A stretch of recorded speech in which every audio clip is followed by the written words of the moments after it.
Sveiki, gerbiamas Sauliau. Labą dieną, malonu, kad atvykote į svečius. Tai mes su savo Facebook'o bičiuliais dažnai paklausome įvairių išmintingų žmonių, kurie turi ką pasakyti politikams, Seimo nariam. O šiandien šnekame su žmogumi, kuris daug metų jau pravalgė dantis teisės sistemais, teisės filosofas Saulius Arlauskas, kuris, tiesiog man sako, kad arba dabar, arba niekada jūs turite būti labai susitelkę, jokių būdų nepraleiskite to įstatymo apie civilinę, taip sakant, sąjungą, kuri po to gali pavirsti į partnerystės, matyti įstatymą, o tikslas yra šeimos, taip sakant, sukurti šeimas vienalytės. Tai mes dabar kaip tik ir esame tame taške, kad turime paklausyti jūsų ir išmintingų patarimų, ką daryti, kad taip neatsitiktų mūsų šalyje, kad mūsų nebūtų sulaužytos šeimos samprata, kad mūsų tradicijos nebūtų pradėtos keisti, kur paskui jau nebesurastim, nuo ko pradėjom ir kur pasibaigs. Tai gerbiamas Saulius, dabar turite progą ir man patarti, ir opozicijos nariams, kurie supranta, kuo čia gresia ir kokia grėsmė ateina su tuo įstatymu ir kokiu būdu mes galime iš to viso išvengti. Galima būtų kalbėti atskirai apie teisinę pusę ir atskirai apie moralinę pusę. Dabar, kalbant apie teisinę pusę, tai man nepaprastai keista yra, šiandien tai yra Teisės ir teisėtvarkos komitetas jau ten svarstė nuomonės ir teikiamas bus tas civilinės sąjungos įstatymas Seimui, svarstymo stadijai. Po pateikimo jis yra praėjęs svarstymo stadijai.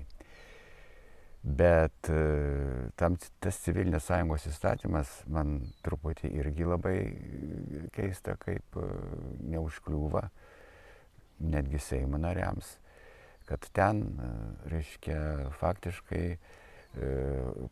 nurašytos normos iš civilinio kodekso, kurios reglamentuoja asmeninius intymius santykius su tuoktiniu.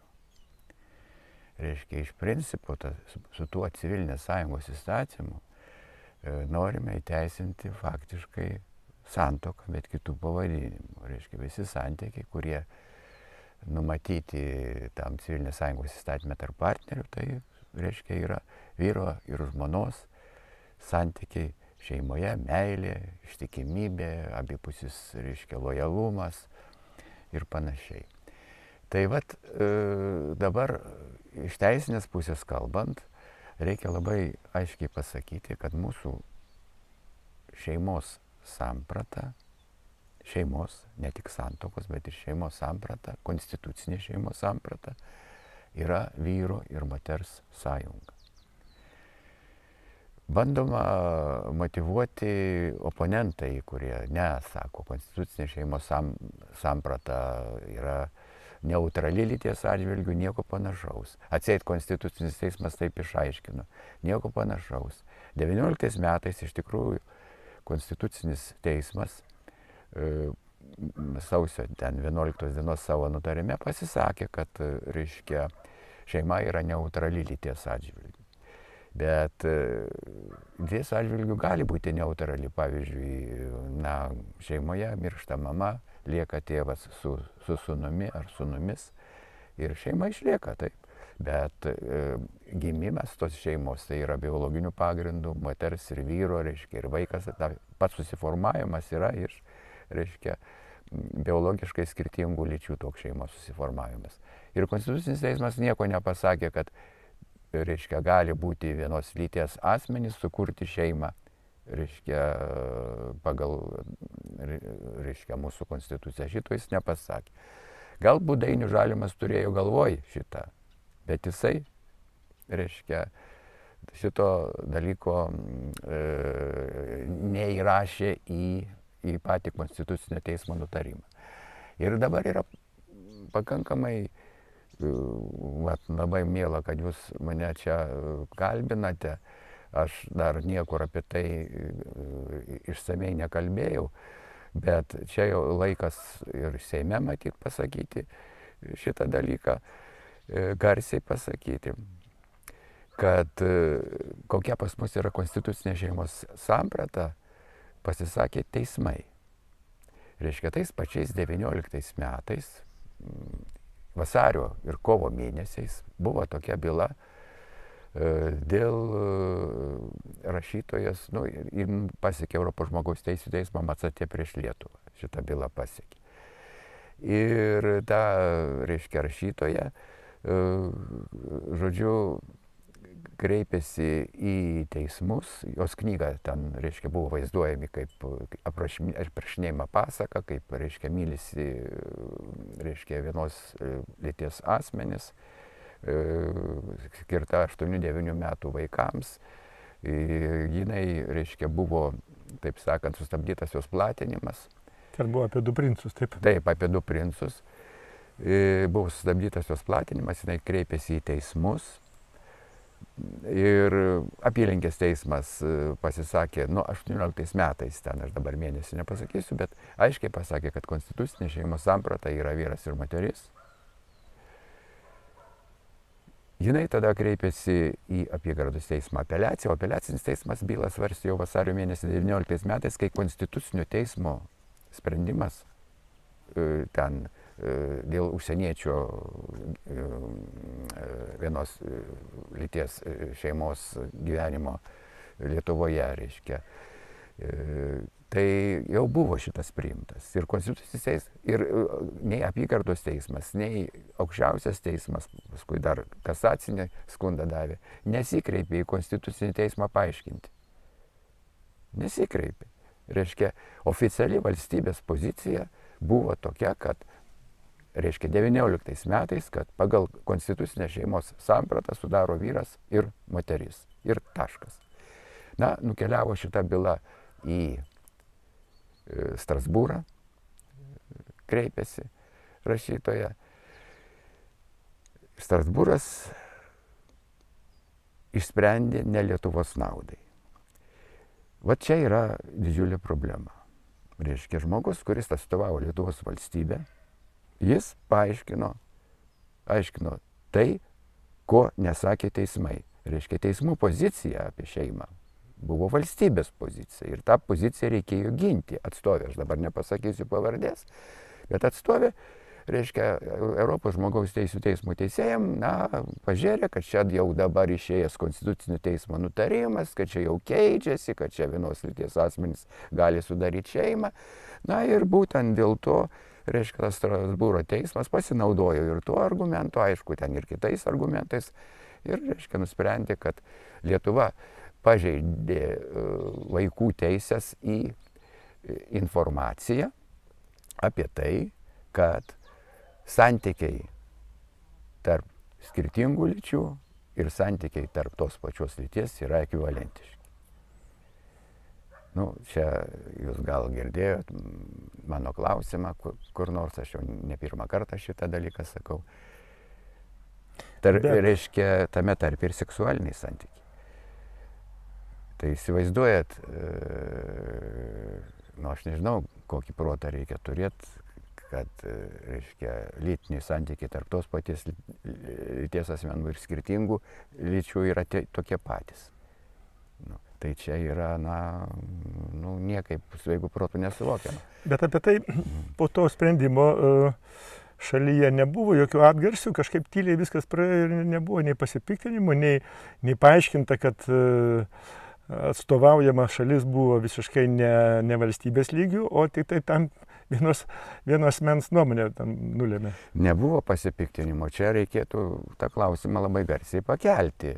Gal tai buvo nuslėpta, gal mes nieks nepasidomėjo, kas ten konsultavo, kažkas matyt konsultavo ir valstybės poziciją taip pristatė.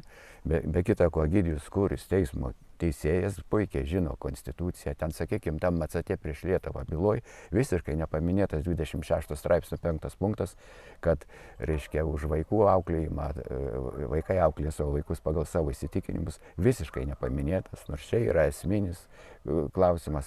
Tėvai perka tas knygelės, už tėvų pinigus tos knygelės yra perkamos ir tėvai negali, reiškia, taip sakant, turėti savo valios ir nuomonės vaikam pirkti arba nepirkti. Tai čia yra, tikras nesusipratimas. Tai vat, nebuvo, bet tyliai buvo prabilta apie tą bylą, kadangi čia iš tikrųjų, tas pats sprendimas, ten 217 punktas to nutarimo, jisai, į sveiko proto rėmus netelpa.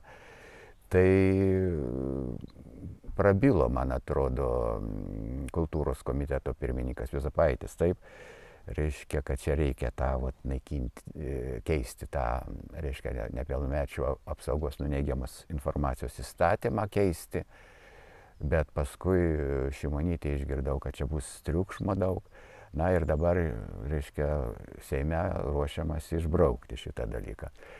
Tai šitoje vietoje vėl, jeigu kalbant apie teisinę pusę, aš noriu pasakyti tokį dalyką, kad tie patys Seimo dauguma, antradienis čia buvo, taip, 26 turbūt rugsėjo, po svarstymo pritarė kreipimuisi į Konstitucinį teismą. Dėl Stambulo konvencijos atskirų straipsnių prieštaravimo Konstitucijai, paprašyti išvados Konstitucinio teismo. Tai tame kreipimasi į Konstitucinį teismą yra nurodytas Stambulo konvencijos 14 straipsnis, o tame 14 straipsnėje pasakyta, kad negalima diskriminuoti asmenų seksualinės orientacijos dėl seksualinės pagrindo. Pasakyta šitas dalykas. Visais atžvilgiais negalima. Reiškia, negalima neleisti kurti šeimos, negalima neleisti įsivaikinti, diskriminacija, reiškia, reikia manyti, neįvardinti, kokiu atžvilgiu negalima diskriminuoti. Jeigu neįvardinti, aš suprantu, kad visais atžvilgiais negalima. Reiškia, pati Seimo dauguma kreipėsi į Konstitucinį teismą. Atsakymą iš anksto žino. Čia atskira kalba dėl, sakykime, kaip tas Konstitucinis teismas vadinasi, priims kokį sprendimą, bet kaip galima svarstyti civilinės sąjungos įstatymą apie vienos lyties asmenų šeimas, kaip į Konstitucinį teismą patys kreipiasi su paklausimu, ar prieštarauja Konstitucijai ar ne. Tai kur logika? Anksčiau būdavo jau įvykusiam įstatymui tenai kreipdavosi į teismą, o dabar dar neįvyko, nepriimtas, o jau kreipiamas. Apskritai reikia sustabdyti ir šitą, sakykime, iniciatyvą, kad, reiškia, nepilnamečio apsaugos nuo neigiamos informacijos išbraukta nuostata, jinai pilnai atitinka Konstituciją. Teismai išaiškino, kad čia nieko antikonstituciško nėra, ginami nepilnamečiai, ginamas tėvų teisės, visa kita. Tai irgi reikia palaukti Konstitucinio teismo sprendimų. Kokio velnio dabar, reiškia, bandoma, reiškia, statyti vežimą priešais arklį, taip galima būtų pasakyti. Tai aš nežinau, apskritai tas civilinės sąjungos įstatymo prieštaravimas Konstitucijai, aš tik iš prezidento girdėjau. Jis pasakė, o iš Seimo narių aš dėja negirdėjau. Kai atėjo į Seimą šitas dokumentas, pats projektas, pirmas dalykas turėjo ateiti su Konstitucijos pataisom. Kur Konstitucijos pataisos? Reiškia, turite įrašyti Konstitucijos 38 straipsnį, kad, reiškia, santuoka sudaroma laisvų vyrų ir moters sutarimu, o partnerystė laisvų dviejų asmenų sutarimu. Dar plus reikėtų 18 straipsnį pakeisti, kadangi vyru ir moters šeima ir santuoka yra prigimtinis dalykas. 18 straipsnį parašyta, kad žmogaus teisės ir laisvės yra prigimtinės. Jie supranta, kad nelengva bus pakeisti Konstituciją, tai tada ieškame. Bet žiūrėkit, labai gali būti, kad teismas konstitucinis nu, neįžiūrės čia nieko blogo ir sakys, neprieštarauja. Ir vat, priims jie šitą įstatymą. Vat, ką toliau daryti, sakykit, ar taip ir palikti, ar turėsim galimybę priešintis? Žinot, aš nelinkęs taip iškart pasakyti, kad Konstitucinis teismas, aišku, teisėjai yra žmonės, yra viešoji opinija, spaudimas psichologinis, nereikia aiškinti, jie žino, koks yra užsakymas, koks noras, kokia politinė jėga ir dominuoja. Vienas dalykas. Antras dalykas, politinį spaudimą padarė Europos parlamentas.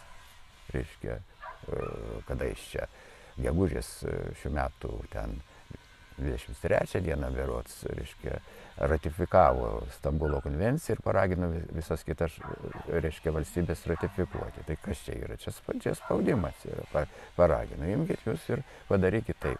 Reiškia, bet pas mus, kadangi konstitucija yra labai taip gražiai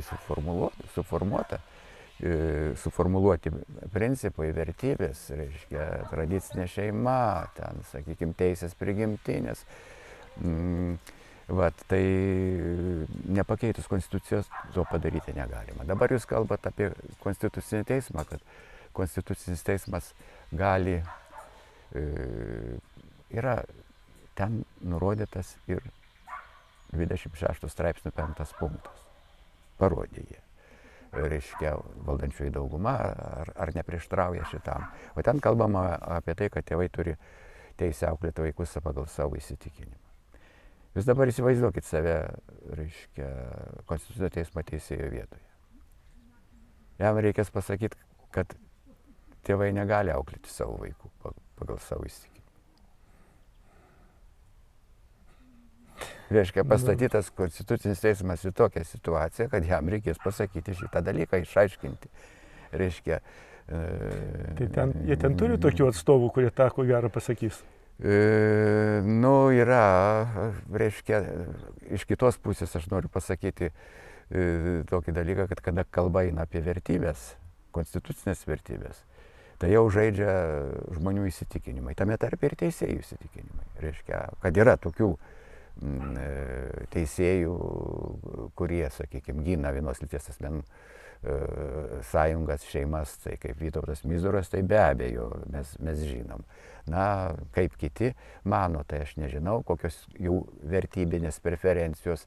Reiškia, niekaip mes neišvengsim, kad Konstitucinio teismo teisėjai patys jau yra angažuoti, čia yra natūralu, objektyvu, nes negali būti žmogus be vertybių ir šitoje vietoje, kaip jis žiūri į šeimą, reiškia, tas dalykas labai lems. Arba gali, sakykime, prieštaraudamas pats savo, brangindamas savo vietą, reiškia, darbo, gali nusižengti savo sąžiniai, pabūti šališkas.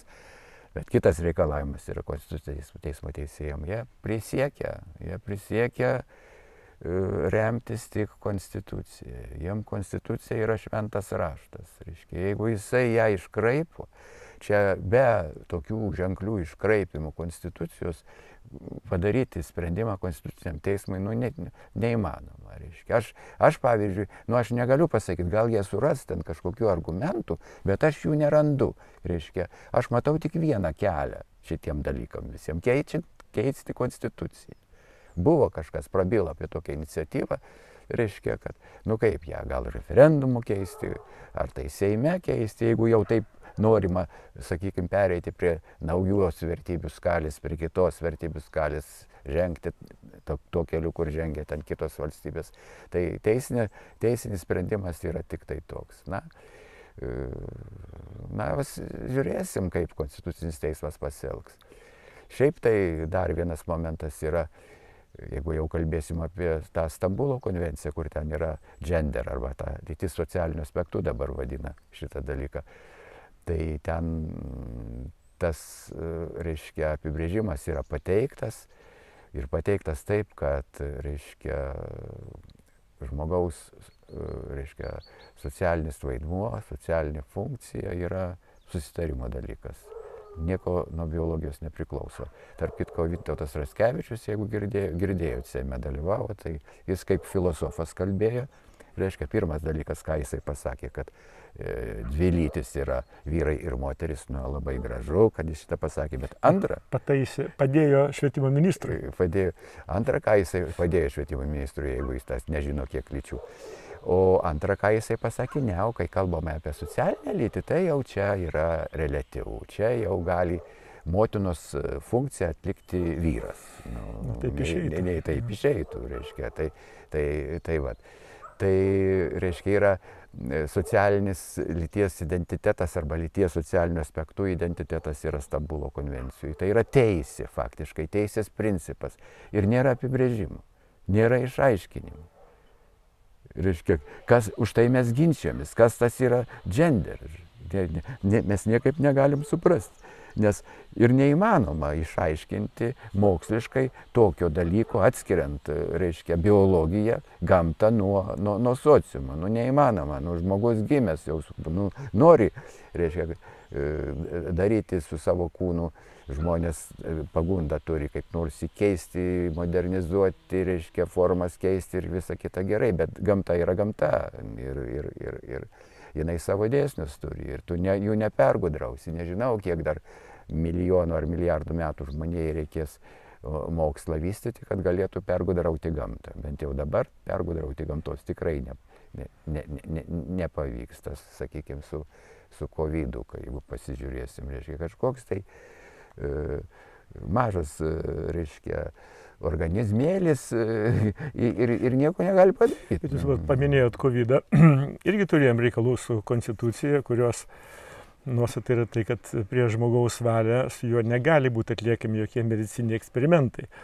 O jie buvo atliekami visiškai akivaizdžiai ir nusišalino Konstitucinis teismas nuo sprendimo, vertinant vyriausybės šitą teisinį, taip sakant, sprendimą, kad bus tas pasas galimybių, kuris ne tik sukiršino žmonės, valstybės, bet ir akivaizdžiai parodė, kad dar labiau paspartino ligos platinimą, nes visi drąsiai parduotuvės atseit nieko baisaus, o pasirodo, po to paaiškėjo, kad dar labiau jie nešiojo užkratą ir galėjo užkrėsti žmonės, nes jisai jokio saugumo nesuteikė.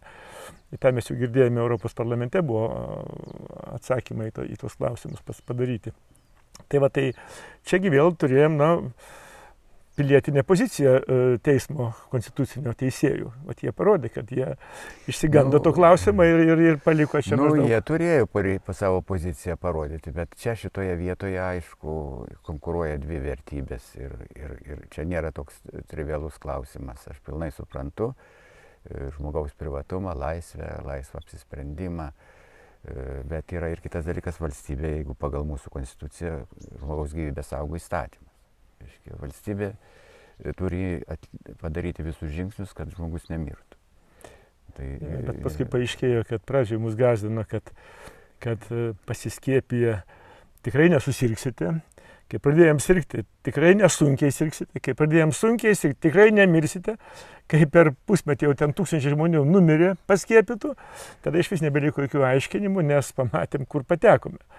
Ir dabar vėl artėja nauja banga, kaip dabar reikės elgtis teismo konstitucijom, kuris komentuoja šitą klausimą. Tik tai ten, žiūrėkite, kokios kategorijos ekspertai, taip vadinami.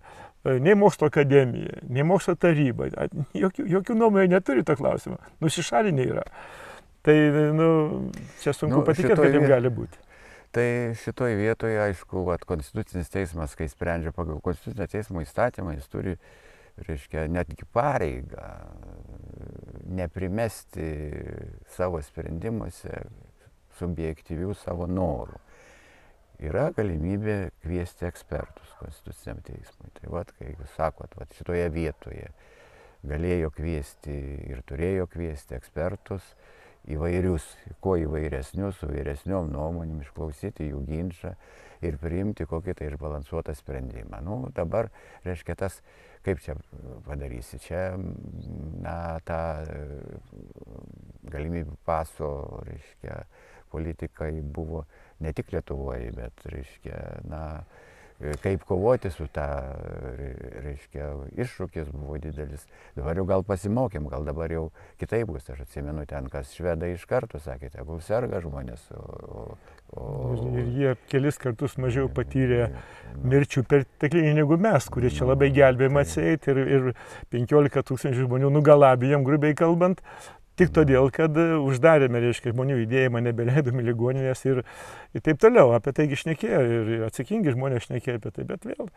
Bet aš norėčiau jūsų dar vieną temą paliesti jumis.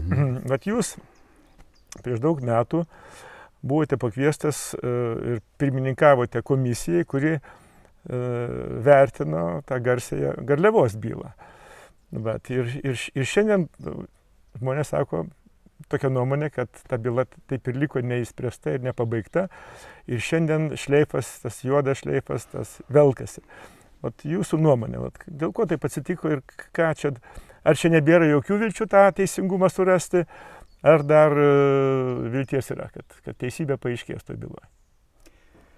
Nu, nežinomybė yra, koks likimas tos Deimantės yra, kur jinai dabar, kaip jos sveikata, kaip jinai vystosi. Pas mus labai rūpinamasi jo, reiškia, vaikų teisėmis, kad nebūtų smurto prieš vaikus, reiškia, įstatymai, kad ten tėvai nesmurtautų, reiškia, uoliai, mes visi taip rūpinamės. Tai čia yra konkretus atvejis, tai ne abstraktus, o labai konkretus atvejis. Pasirūpinti, kaip šitos mergaitės branda ir galbūt nuraminti visuomenę, kad ten, sakykime, viskas yra gerai. O šiaip, aišku, rezumė, rezultatas šitos istorijos tai labai liūdnas.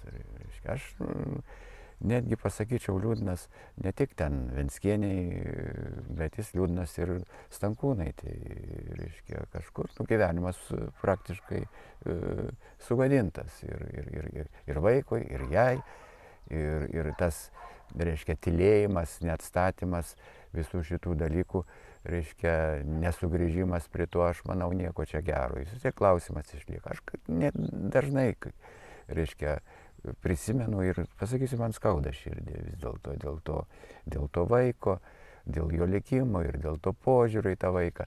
Aš mačiaugi, rodė transliaciją, kai pirmą kartą tą vaiką bandė paimti iš šeimos. Buvo, reiškia, atėjo psichologė ar vaiko teisų apsaugos tarnybos, reiškia, pamatė, kad tas vaikas klykia, nenori eiti ir sustabdė paėmimo procedūrą.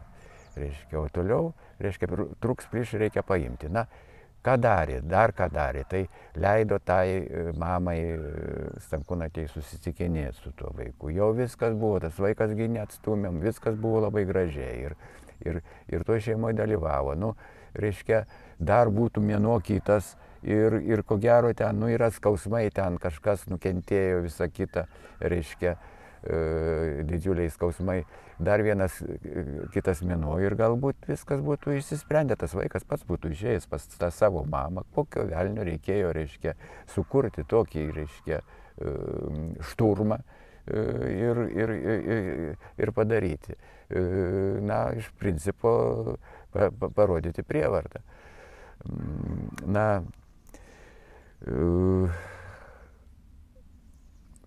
vienas, reiškia, konstitucinės mūsų komisijos narys pasakojo sovietmečių. Tai sovietmečių, sako, atėjo vaiką paimti. Vaikas pasislėpė po lovą. Apsisuko ir išėjo. Nelietė vaiko, sovietmečių. Nu, negalima vaiko. Dabar mes jau labiau vakarietiški. Narcizas Rasimas, va, reiškia, apie tai kalbėjo, jis buvo tos mūsų komisijos narys. Reiškia, amžinatilsis neseniai mirė, labai šviesus žmogus. Tai taip, o kokios pamokos padarytos. Reiškia, aš atsimenu, mes nagrinėjom, mes apklausą darėm, ten to visuomeniniai komisijai dalyvavo ir Venckienė, darėm apklausą. Ir paskui tą medžiagą turėjom, kokią galėjom apie tą vaiko paėmimą. Tai ten socialinė darbuotoja vaikui sako, nu tu, sako, suprask, tu turi eiti, nu, jeigu ne, tai tave paims prievartą. Nu kaip vaikas gali suprasti? Nu kaip vaikas tokį dalyką gali suprasti? tave paims prievartą. Jis negali šito dalyko suprasti. Ir stovi psichologija. Psichologija pakviesta į šitą procedūrą. Ir psichologija nieko nesako. Todėl, kad civilinio proceso kodekse nenumatyta jos funkcija. Mano supratimu, ten turėjo pradžioje ateiti socialinį darbuotoją, psichologija, pasikalbėti su vaiku, išsiaiškinti vaiko emocinę būklę ir pasakyti, reiškia, antstoliui, kad, reiškia, ne, negalim.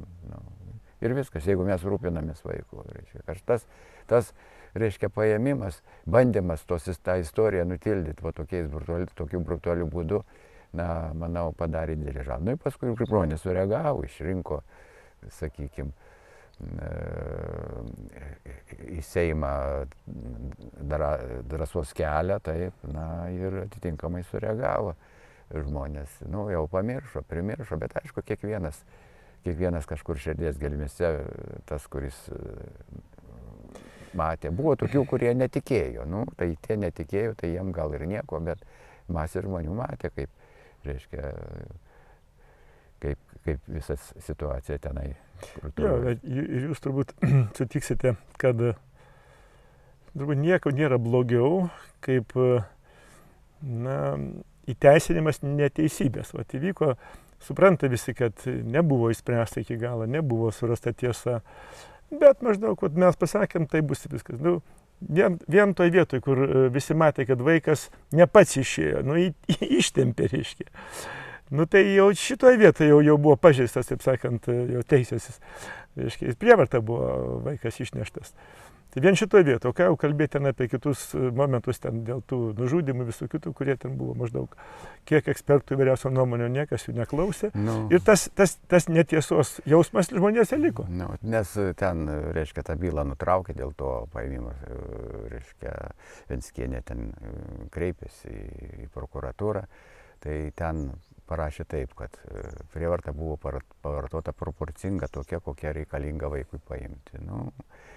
Reiškia, aišku, paėmė vaiką, tai kalbos nėra, faktas yra tas, bet ar ta prievarta proporcinga, reiškia, ar nepadaryta dar didesnė žala, gali būti situacijų, kad tą vaiką iš tikrųjų reikia, vaikas nesupranta, kad jam pavojus yra, tai tada, reiškia, mes įsivaizduojam, kaip atrodo tikras pavojus, ten visi matė, visi liudininkai, kad vaikas gyveno gerai. O ten, kur tas pavojus kilo, tai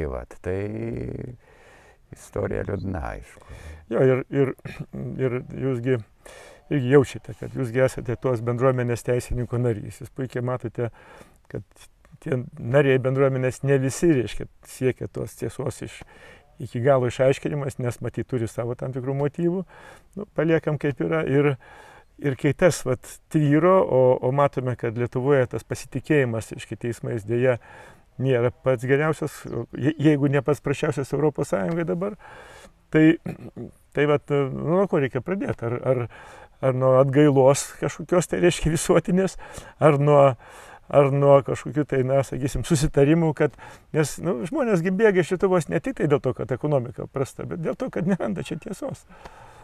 Aišku, kas liečia konstitucinį teismą, aš manau, kad visos sąlygos yra konstituciniam teismui stovėti, išlaikyti savo garbę ir orumą, bylas sprendžiant. Bet raidės įsileidom, ne savo.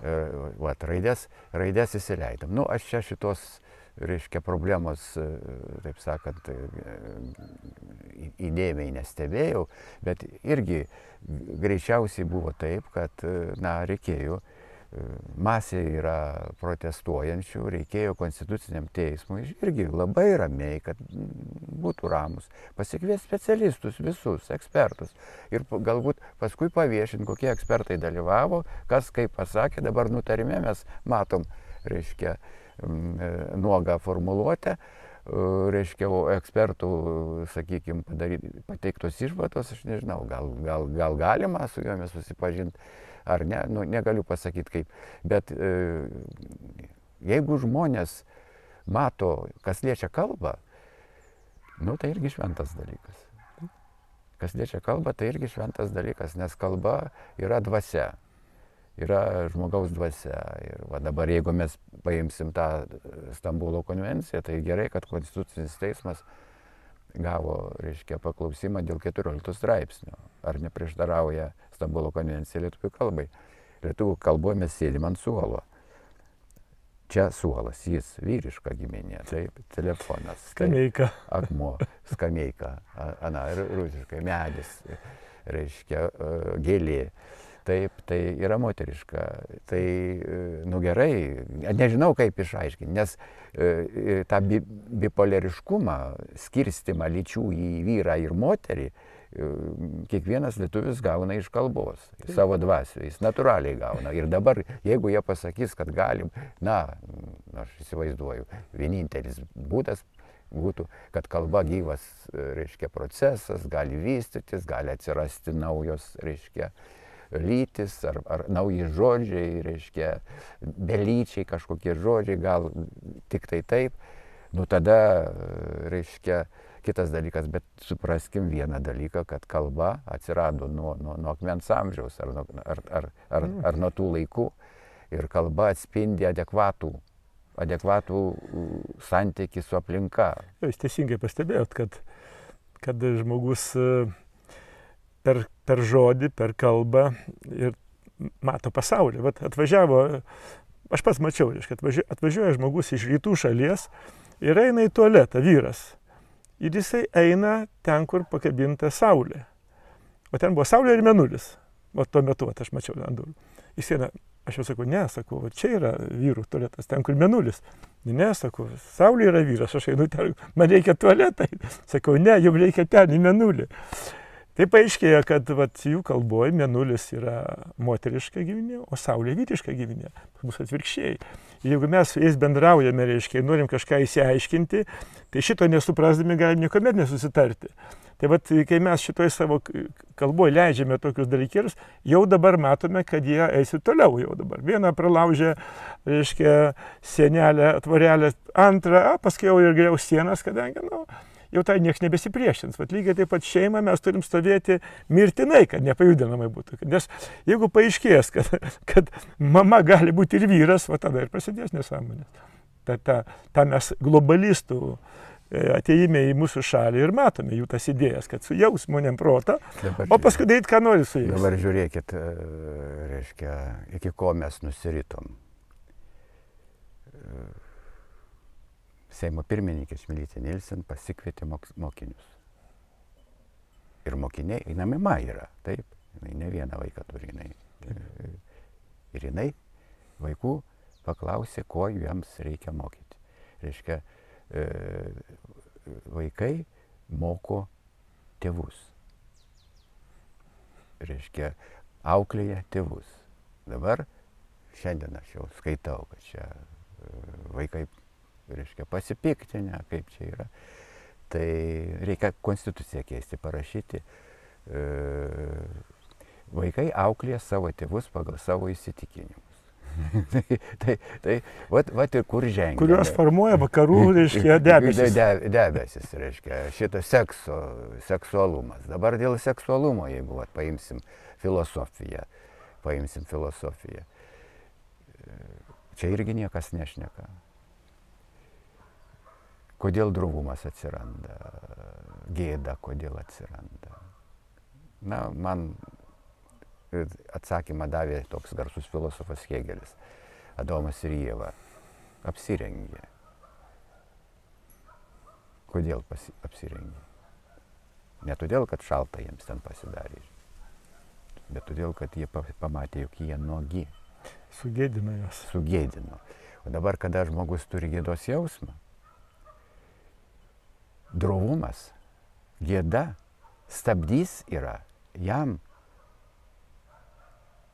pagrindinis instrumentas sociume.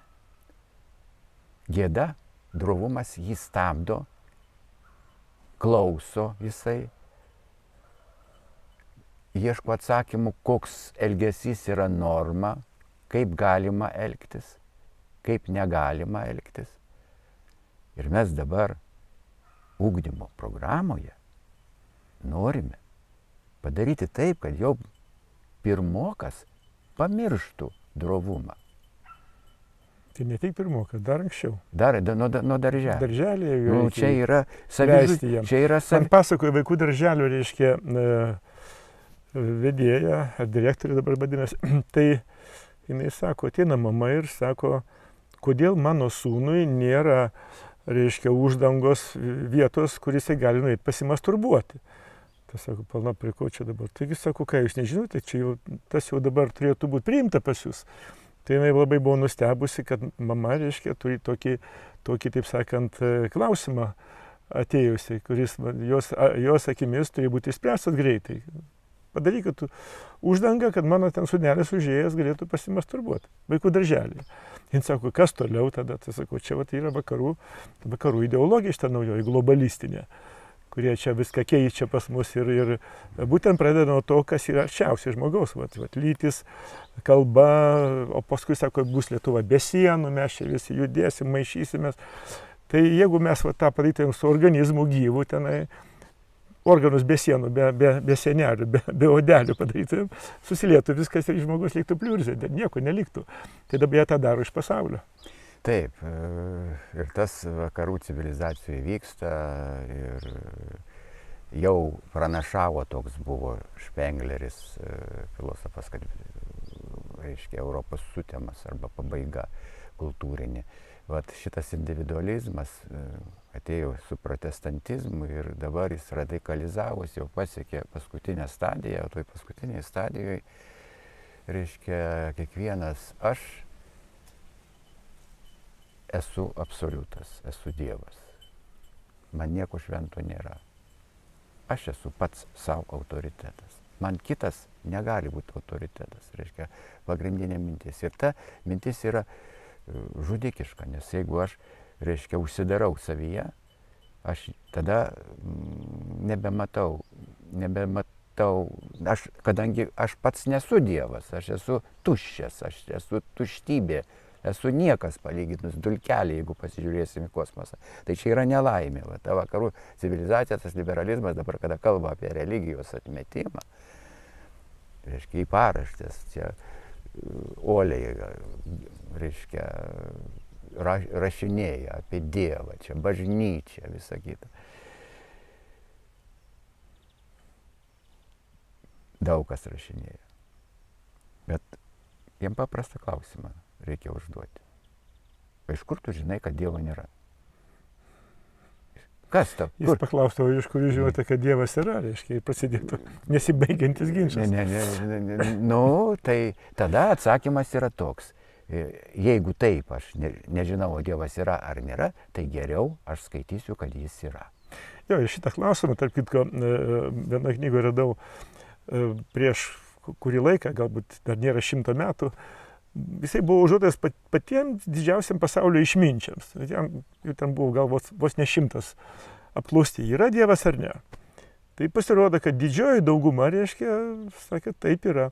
Buvo tokių, kurie sakė 50-50, gal yra, gal nėra. Bet tokių, kad sakytų, kad nėra, nebuvo nei vieno iš išminčių. Reiškia, tai išminčiai supranta, kad yra ta kūrėjo galia, kuri viską tvarko ir kada jau nebeveikia jokie įstatymai, tada reikia į dangų pažiūrėti ir jisai viską sutvarko. Tai tas buvo amžinai, reiškia, bet mes dabar, kada dabar gaudom, reiškia, dabar naujas vajus komunistų išgaudyti, reikia komunistus, reiškia. KGBistus paleidome, tai dabar gaudysim komunistus. Ir aš žiūriu, kas gaudo, tai gaudo tie patys, reiškia, neokomunistai, kurie išauklėti marksizmo dvasioje, paskaitykit, ką rašė Marksas, jie tom idėjom dabar gyvena ir šeimos klausimais, ir kitais. Ir jie dabar, reiškia, matydami tokius pačius kaip jie prieš kokį 30 metų, jie dabar juos baisiai smerkia ir nori, taip sakant, juos išvyti, kad čia jų net nebūtų. Tai taigi šitas viskas sukasi. Prisimenat, kai buvo seksualinė revoliucija, ten metai buvo 68. Jo, tai tada vėlgi buvo, mes vėl apsisukom ir vėl grįžtam į tą patį, reiškia, bet jau kur kas modernesnį lygį, o apie tą patį šnekam. Tęsinys ta seksualinė revoliucija, kiek jinai buvo pažangi, kiek jinai, reiškia, ta prasme, destruktyvi, tai yra atskiras klausimas, bet dabar, reiškia, faktiškai jinai tęsiasi, jinai užvaldė jau visą vakarų pasaulį. O jeigu kalbėsim apie žmogų, apie jo sąmonę, tai tas žmogus, jisai nesupranta, kad jis yra gyvas tam tik jo mąstymas, va tas, kuris kalba, kad aš viską žinau, reiškia, čia taip, tie patys vaikai, sakykime, reiškia, tas jo įsitikinimas, kad čia yra tiesa, čia netiesa, yra paremtas, jo tokio pseudo tikėjimu, reiškia, tas tikėjimas turi būti protų nušviestas. Kodėl bažnyčia, sakykime, gali mokyti ir turi teisę mokyti arba tradicinės religijos, todėl, kad, reiškia, šventasis raštas, tai praktiškai sudėtos visos išminčių knygos, visos mintis išminčių graikų tenai yra sudėliota, tai yra pakankamai sveika pasaulėžiūra. Jeigu kalbėti apie Dievą, yra paprastas, yra, nėra, pasaulis tai yra, pasaulis tai yra, o ką tu čia sukūrei šitą pasaulį? Ne tu. Reiškia, pasaulio pradžia, klausimas tai yra, reiškia, buvo, reiškia, fantastika, kaip aš dabar, filosofiją studijuojant, tai su tuo iškart susiduri, reiškia, koks yra fantastiškas dalykas, kad aš esu ir kad dabar mes su jumis čia ant šitos kėdės sėdim vienas priešais kitą, čia gėlės, reiškia, atsirado. Tu spalis, o dar, reiškia, viską žydį, kvepia, šilta. O dar žydį, kvepia, Ir reiškia, aišku, aš žinau, kad užsimerksiu kada nors ir jau tada man pasaulis nebeegzistuos, tada tikrai nieko nebus, bet dabar tai stebuklas yra, kai aš esu. Tai šitos visos kalbos ir tas bažnyčios bandymas išvyti vakaruose yra susirūpinę. Reiškia, masė literatūros, ką daryti, kaip atgaivinti tą tikrą natūralų tikėjimą, kaip išvengti tos kontrareligijos, vadinama šitą, reiškia, leftistinė, transhumaniška filosofija vadinama kontrareligija. Tai yra, nes jai tradicinė religija yra pagrindinis priešas, jinai turi išvaryti, o tradicinė religija tai yra žmogaus vadovavimasis sveiku protu. Nes filosofiškai, jeigu kalbėsim apie Dievą, tai yra tikėjimas, kad gėris triumfuos, reiškia, galima taip pasakyti. Biblijos dabar neliko mokykloje, neliko ir Vidūno mokykloje, dabar nesenai klausiu šitą ministrą, kodėl, sakau, Vidūno knyga Sveikata, jaunumas, grožio, tai pati geriausia gyvenimo įgūdžių, reiškia, programa, ten paskaityk ir viskas, tėvam labai aišku, ką vaikui kalbėti. Ne, reiškia, sugalvoja, padaro vertimus tenai iš įvairių kalbų, daugiausiai iš anglų, ir čia skleidžia, plus prifarširuoja dar savo, reiškia, įvairių įvaizdžių ir kuriuos gavo ten kursuose išvažiavę už sienos. Ir jie čia pardavinėja dabar, reiškia, tėvams būtent tokią ideologiją savo naują. Čia vieną publikaciją pasižiūrėjau nuomonių ringe Delfi, tai gražiai pradėjo, bet jau užbaigė, tai šiaip savo į tą savo straipsnį pradėjo, jeigu apie gyvenimo įgūdžius. Vaikui, kad jis rinkoje neapgautų, kad jis jo pinigus neišviliotų. Sako, to nėra gyvenimo įgūdžių programoje, reiškia, pagrindinio dalyko nėra. Tai kam jinai skirta, ta lėtinė dalis. Dabar teisingai sakote, aš jau vienoje laidoje pasakiau, taigi visos programos ir ugdo įgūdžius. Matematika, lietuvių kalbos gramatika, įgūdis kalbėti, matematika mąstyti, skaičiuoti, ten geografija pažinti kraštą, tai yra įgūdžiai. Viskas, o dabar atskirai, lyg tai, reiškia, kažkokia tai ypatinga vienas dalykas, viena pamoka per savaitę, reiškia, visą šitą nubraukiam ir dabar mes toj pamokoj ir dar pasirodo tų mokytojų nėra, arba man sako, psichologai, ar psichologas ten atstos, sakykime, botaniką, kuris botanikos apie augalus pasakoja, gyvenimo įgūdžius, kaip mokėti ten, sakykime, su gėlėm ar su augalais elgtis, ar atstos. Yra kažkoks košmaras, absurdas ir atvažiuoja iš ten. Aišku, yra ideologinis tam tikras užangažavimas ir grįžtamės prie to paties. Kaip tai sulikviduoti tą, sakykime, moralinį stuburą, kuris prasideda nuo to gėdos jausmo arba nuo drovumo. Štai šitą dalyką sulikviduoti ir lyg tai čia bus tada išlaisvinsi tu jį. Tu jį neišlaisvinsi, tu jį padarysi. Jis tada visiškai savęs, reiškia, neturėdamas gėdos, jis visiškai savęs neidentifikuos, neturės veido jisai, reiškia, socialumą tu sugriausi jame, jis agresyvus bus ir tada pavojingas taps visuomeniai, reiškia. Nu, tai mes kūriam monstrus kažkokius tokiu būdu, reiškia, galvojam žmonių padaryti. Nu, tai yra, na, gerai dar Lietuvoje, aš taip žiūriu, mūsų Seime yra dar didelė dalis, didesnė dalis, reiškia, mes dar turim, reiškia, atsvarą tam tikrą. Bet nelengva yra, reiškia, nelengva yra, na, su labai madingais ir labai patrauklus lozungas. Įsivaizduojat, vaiko ateina, sako, tu laisvas, tu ką nori, tą daryk, būk ko nori. Tai tas vaikas, o, kaip gerai. Visą laiką drausdavo jo dabar, laisvė. Bet iš kitos pusės tas vaikas, reiškia, nu, ateina. Ne tam, kad tu jam pasakytum laisvas, tu ko nori, būk mergaitė, būk berniuku. Jis ne tam ateina į mokyklą. Jis ateina į mokyklą, kad sužinoti, gauti žinių, įgūdžių, kad štai aš esu berniukas ir man kaip berniukui reikia tokios informacijos, kuri man leistų gyvenime realizuoti save, ką man Dievas davė, reiškia, kad galėčiau realizuoti save. Tai va. Jo, tai turbūt belieka du keliai. Vienas tas tikras, kada mokiniai klauso mokytojų ir vykdo tai, kas nes jiegi žino, kad tie žmonės žino, ką sako.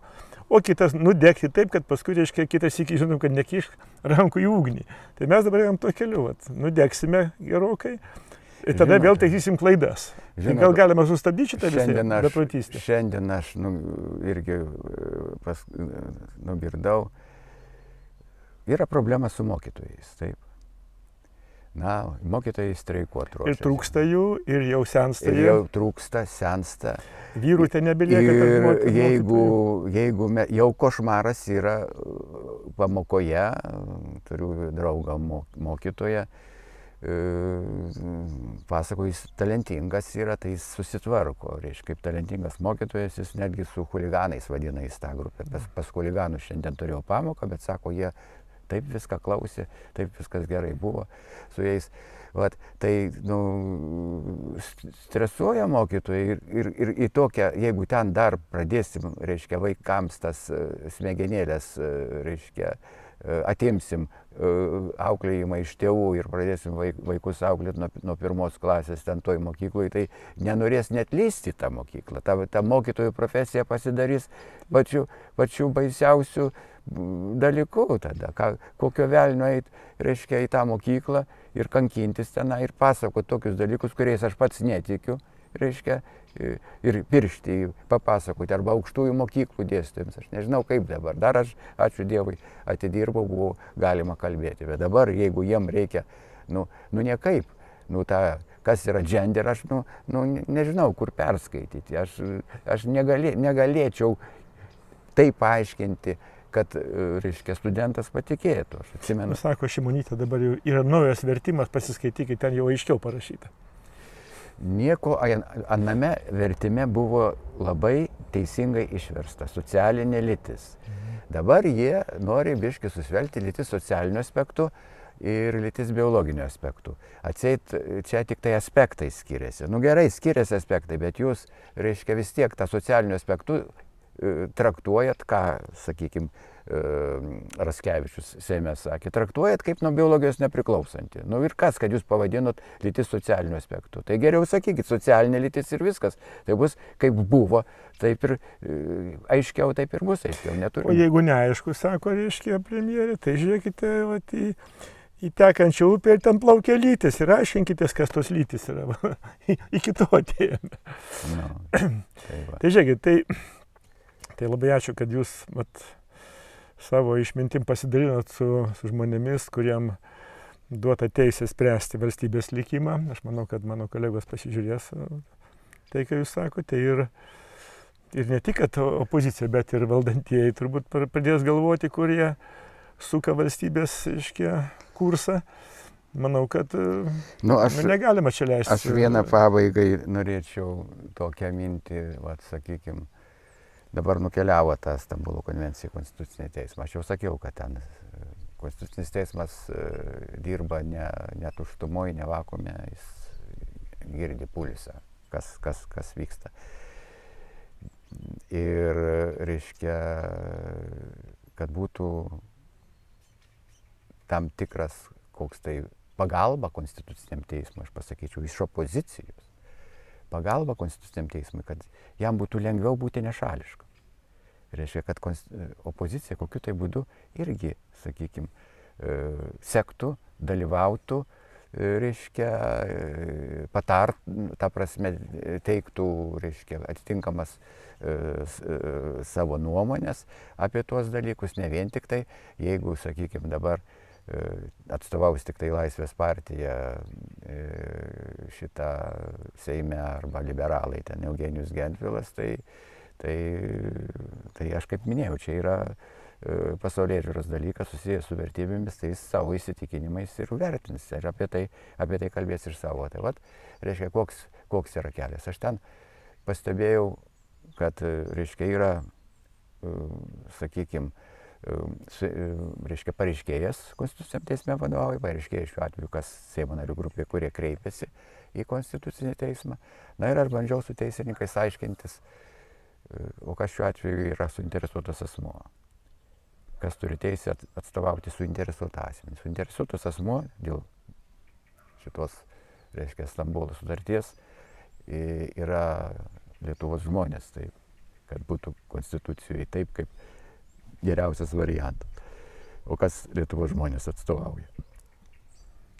Seimo nariai.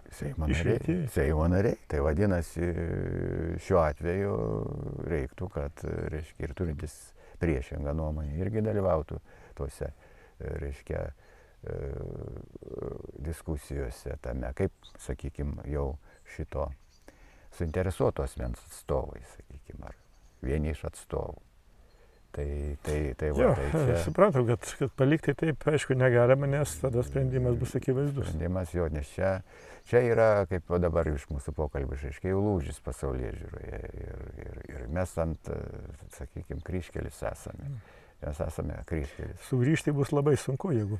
Jau paskui, nes, reiškia... Labai ilgai teks, taip, kad laukėme nuo 17 metų iki 90-ųjų, kol sugrįžom, tai čia gali būti nemažiau. Jo, ir tada tik tai kataklizmas, kokia tai katastrofa, reiškia, kai ateis jau visiškas krachas, kada jau, reiškia, atsimerks, atsibus ir pamatys, kad, reiškia, taip eiti negalima, kad reikia sugrįžti prie toj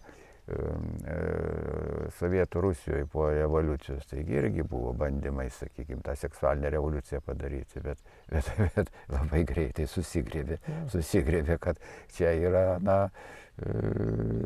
antgamtiška.